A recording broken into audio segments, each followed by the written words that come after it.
This is the 10-Minute Bible Hour podcast. Question: how many of you can reel off the fruits of the Spirit in order right off the top of your head right now? Just rock and fire, let it rip. Maybe you remember them from Bible camp or memory verses that you did, maybe Sunday school, maybe your super tender-hearted, Bible-loving grandma or grandpa who always took you to church and was like, this is going to matter someday. Let's learn this stuff and remember it. Maybe they gave you little Bible books or something. Or maybe you know the song. I'm acting like I know the song, or like there is the song for the fruit of the Spirit. I don't know a song. There's got to be a song, right? This is the most obvious thing in the Bible to make a song about. I mean, for crying out loud, it's less obvious than the Romans 16:19 song. How did Romans 16:19 get a song? How does it go? Romans 16:19 says, "Be excellent in what is good, be innocent of evil." And I think you just say that again. There's more to Romans 16:19 than that. No, Matt, you're getting distracted. The point is there's got to be a song for the fruit of the Spirit thing. And I bet a lot of you, when I ask you the question, do you know what the fruit of the Spirit are from Galatians 5:22 and forward, you started singing a song in your head. But the fruit of the Spirit is love, joy, peace, and patience, kindness, goodness. That did not rhyme. That had no melody. I hope someone's done better at some point. Please send me a message and sing me the song if you're aware of one. Here's how the verse actually goes, whether you remember it or not. This is it. Ready? But the fruit of the Spirit is love, joy, peace, patience, kindness, goodness, faithfulness, gentleness, and self-control. Against such things, there is no law. I know for some of you, you're like, no, that's the first time I've ever heard that verse in my entire life. This is all brand new to me. Don't feel weird. It's awesome. I'm glad you're here. You didn't need to know this coming in. We're covering it now. So, hey, there it is. This is one of the all-time beloved verses or passages, rather, in the whole Bible. But for those of you who have read it a lot, or maybe you know the song that I don't know, it has a lilt to it, doesn't it? There's just a rhythm that you get into. Love, joy, peace, patience, kindness, goodness, faithfulness, gentleness, and self-control. I think I had somebody tell me once that there's a certain poetry to this particular list that maybe was a result of Paul. I don't think of Paul, the author of Galatians, as being super poetic, I guess, but I do think of him as quoting from poems. He was knowledgeable about music and rhythm and rhyme and stuff. Philippians 2 has that famous passage about Jesus that is probably an ancient Christian hymn or something that also has a beautiful rhythm that you get into, who being in very nature God did not consider equality with God something to be grasped, but made himself nothing, taking on the very nature of a servant, being made in human likeness, and being found in appearance as a man. He humbled himself and became obedient to death, even death on a cross. Therefore God exalted him to the highest place and gave him the name that is above every name, that at the name of Jesus every knee should bow in heaven and on earth and under the earth, and every tongue confess that Jesus Christ is Lord, to the glory of God the Father.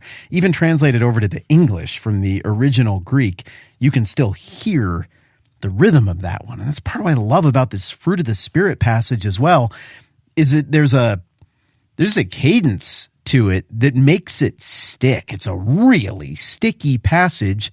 And I think that's great because it's a really important passage and a beautiful passage that we get to spend the next few days talking about.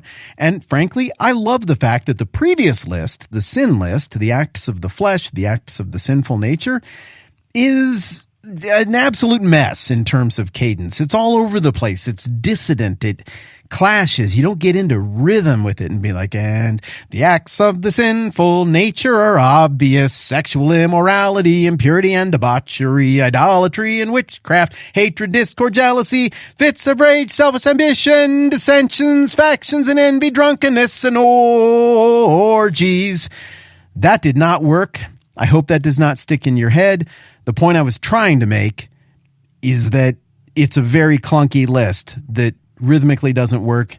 And obviously I didn't have enough syllables left for the orgies part at the end. I'm doing my best here. We don't do two takes on music things. You just get what you get. The fruit of the Spirit is love, joy, peace, patience, kindness, goodness, faithfulness, gentleness, and self-control. I have had it pointed out to me that even if Paul wasn't doing this in the first place, because you'd have to go and think through, what would be all the Greek words and syllable counts for that, that the way it works in English it's building, it's crescendoing. You're going from monosyllabic to longer monosyllabic to bisyllabic, dual syllabic, 2-syllable words, and then on up to compound words, self-control, or hyphenated word. So they just get bigger and longer, and the rhythm works beautifully. And I think that's great. I think that is a gift from God, something about the way the Bible works that it gives you the impression that this is meant to stick with you. Why is this list such a big deal? Okay. Reason number one, let's just go with immediate context. It's a big deal because it's a drink of cool water in the desert of a pretty aggressive letter that is, for as many times as I've read it, I just don't think I internalized how harsh and how tough this letter is to work through until I tried to do it in front of a whole bunch of people all at once. It's tough. This letter has challenged me. It's been difficult. It's challenged me spiritually. It's challenged me intellectually. It's challenged me in trying to put myself in the shoes of the original audience in a part of the world we don't know quite as much about as we do some of the parts of the world that other parts of the New Testament are directed at. It's been tough, but also the letter is very understandable. And the part, once you get to understand it, it's a difficult letter because of what it says. And because so much of what it says, I mean, if I'm to be completely honest, feels like sort of a direct critique of me right now or me at other points in my life. So, hey, here we are. We've put on a brave face and we have soldiered through Galatians together. We've made it fun, I'd like to think. We just went through a brutal stretch, looking at all the sin lists of the Bible and the acts of the sinful nature, the acts of the flesh from that previous passage I just sang to you in what might be the most enchanting song ever composed by humankind. And it stings. It's a tough list. Something on that list is going to hit you. Something on that list is going to hit a little too close to home. It's going to remind you of something you wish it didn't remind you of. Yeah, me too. We're in that boat together. But here we hit that cool drink of water in the desert. Finally, we get some clarity of what that life by the Spirit looks like. Okay, great. There's the hallmarks of what's screwed up. What are the hallmarks of what's beautiful? Walk me through that in a way that I can remember. Well, here it finally is. And when you hear the list, I don't know about you, but when I picture people who exhibit every single thing on this list, most of them are older. Most of them are people I met when they are older. Most of them are people who I imagine did not always exhibit that list entirely. Maybe they did. Some people are just freaks. I mean, they just got some kind of crazy, amazing, inherent gift toward love, joy, peace, patience, kindness, goodness, faithfulness, gentleness, and self-control. It just happened. But I'd like to imagine that most of the people I've met who exhibit this, it happened over time. It was a work of God in their lives. And there is, for me, gentleness is the one that stands out. Everybody I know who I would say, oh, yeah, wow, they're that. Yeah, all of that fruit is there. They're also not haughty about it. It's not a big deal. Like, they're not advertising it. And that's where the gentleness comes in. There's an ease, being at peace in one's own skinness to the people I've seen who exhibit all of this stuff. It's very admirable. It's very inviting. You look at that and you go, I don't know that I could ever be that. I don't know how one necessarily attains that. It's hard to see what the straight road is to really living all of these things out and having all of this fruit be on display. But man, when you see it, it is compelling. And I bet you're picturing someone right now in your life who's lived these things out. And more than even having to do so intentionally, this is another reason why I think this is a beautiful passage and I love it, is that it doesn't say, but the commands of the Spirit are, or, but the Spirit commands us, no matter how hard it is, to find strategies and accountability to muster the capacity to at least fake, but hopefully actually mean love, joy, peace, patience, kindness, goodness, faithfulness, gentleness, and self-control. I mean, self-control is on the list, but the word is fruit. What a weird image. And notice before, it didn't say the fruit of the sinful nature or the fruit of the flesh is obvious. Those are acts indicating that's crap you do. Indicating maybe to some degree that isn't necessarily you. That isn't the final defining aspect, the final word on your identity, on who you are. The stuff that Jeff was talking about yesterday when I called him for a minute. But there's a huge contrast here between the two lists, and that the one is saying the acts. is an outgrowth. I mean, it kind of reads like fruit. Contextually, I guess you could kind of lump the two together. But the word is the word, the acts of the sinful nature versus the fruit of the Spirit. How does fruit work? At least to the untrained eye, it just kind of happens, right? And that's another reason I love this passage. And that's another reason that I'm glad that this list is sticky. And that the previous list, despite how catchy that song I just wrote was, tends to not be as sticky. It's because fruit is just an outgrowth of a thing. You don't really have to coach up a healthy apple tree to apple. They're gonna happen. If the thing is an apple tree genetically, and the apples should happen. That's a clear indication that it is what it is, and in some way it's healthy. Well, it's kind of the deal here. This really isn't, it can't be construed, what we're going to be looking at here, the fruit of the Spirit, it can't be construed as a New Testament 10 Commandments.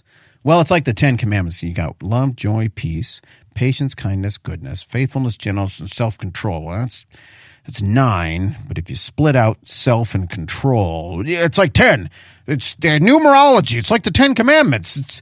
Look what we did there. Let's find a way to shoehorn all 10 of those into matching with the 10 Commandments from the Old Testament. And then Galatians, it's like it's fulfilling the Old Testament law by giving us a new 10 Commandments. It just isn't.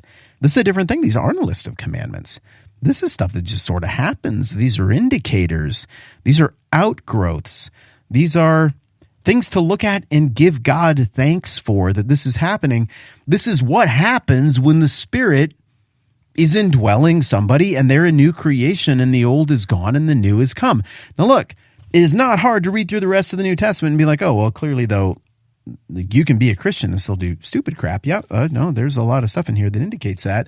Peter was pretty definitely a Christian when he did not demonstrate the fruits of the Spirit 3 or 4 chapters earlier here, when he was being a turd at dinner in Antioch and Paul had to straighten him out. But I think Peter was probably definitely a Christian at that point, right?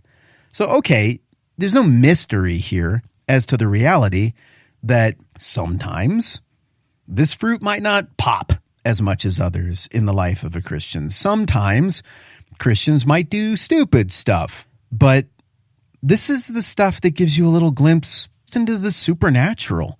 When you see this in a person, love, joy, peace, patience, kindness, goodness, faithfulness, gentleness, self-control, when you see that, it's from God.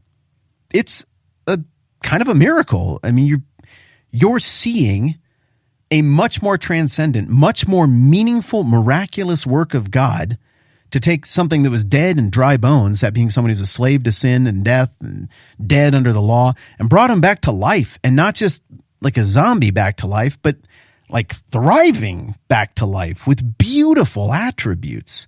So there's a ton of reasons that I adore this passage. And one of the reasons is not because I do all this and am all this all the time, but rather because it's a beautiful list of beautiful things that I want to see in others, that I want to see in myself, and that I know I struggle to muster all the time. But this is fruit, meaning that someone much more powerful than me, something much bigger than me, is at work and powerfully nurturing and bringing out this beautiful stuff, this transcendent stuff. So we have a lot to talk about here, and it's going to be fun. And I look forward to finding out what the song is about the fruit of the Spirit, because I probably should have known that before now. All right, that's plenty. I'm Matt. This is the 10-Minute Bible Hour podcast. Let's do this again soon.